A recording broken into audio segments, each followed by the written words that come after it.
ఏంటో ఇంత టెన్షన్గా ఉంది. ఇదే టెన్షన్ ఎగ్జామ్లో పడుంటే ఐఏఎస్ ఆఫీసర్ అయిపోయేవాడిని.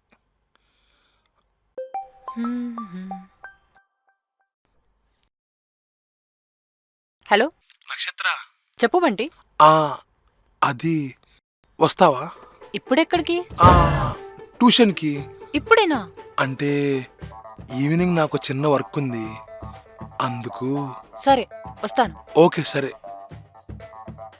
అడగంగానే వస్తుందంటే ధైర్యంగా ప్రపోజ్ చేయొచ్చు.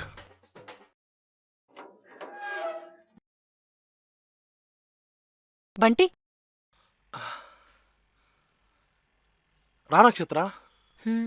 పర్లేదా? ఇంట్లో ఎవరు లేరులేరా? హా, ఓకే. కూర్చో. ఇల్లు బాగుంది బంటి. నీ సెలక్షనా? పాపారావుది.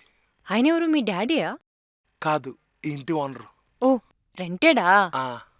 హ్మ్.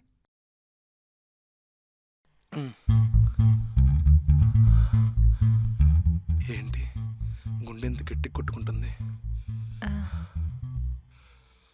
ఏమైంది, టెన్షన్గా ఉన్నావు? ఏం లేదులే. పర్లేదు, చెప్పు.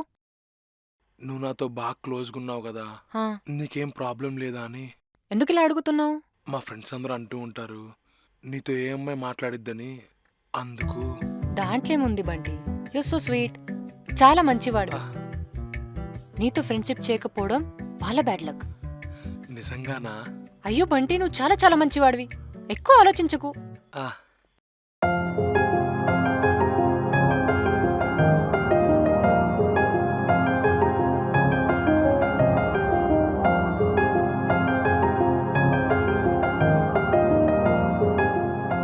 అంతే ఇంకా. బంటి, ఈరోజు నైట్ ఉందా? ఏంటది? అదే మన సీక్రెట్ బిజినెస్. ఓహో, అదే. ఆల్రెడీ చెప్పాను కదా వెళ్దామని. నువ్వేమనుకున్నావు? ఏమీ లేదులే. అది నక్షత్ర, భయంగా ఉంది. మార్నింగ్ నీ ఫ్రెండ్స్ చెప్పినట్టు షేర్ అడుగుతాను భయపడుతున్నావా? చెప్పాను కబంటి, నేనేం అడగను. అందుకే అమ్మాయిల ముందు ఎప్పుడు కకృతిగా మాడకూడదు. అది కాదు. మరి ఇంకేంటి, చెప్పు చెప్పు.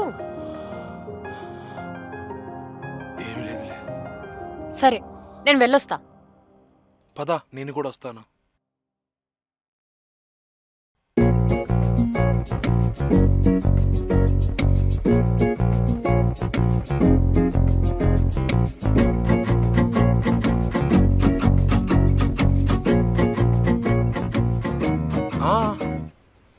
సరే, బాయ్.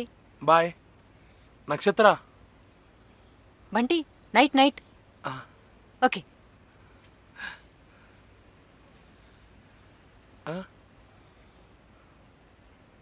రా, నవ్వుకుంటూ వస్తున్నారు.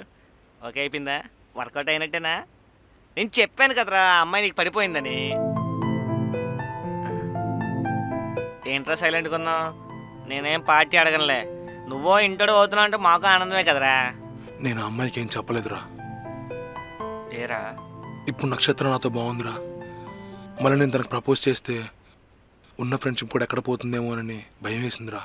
మీకు తెలుసు కదరా, చిన్నప్పటి నుంచి ఏ అమ్మాయి నాతో మాట్లాడాలన్నా ఎంత ఆలోచించేదో. అలాంటిది నక్షత్ర నాతో బాగా మాట్లాడుతుందిరా.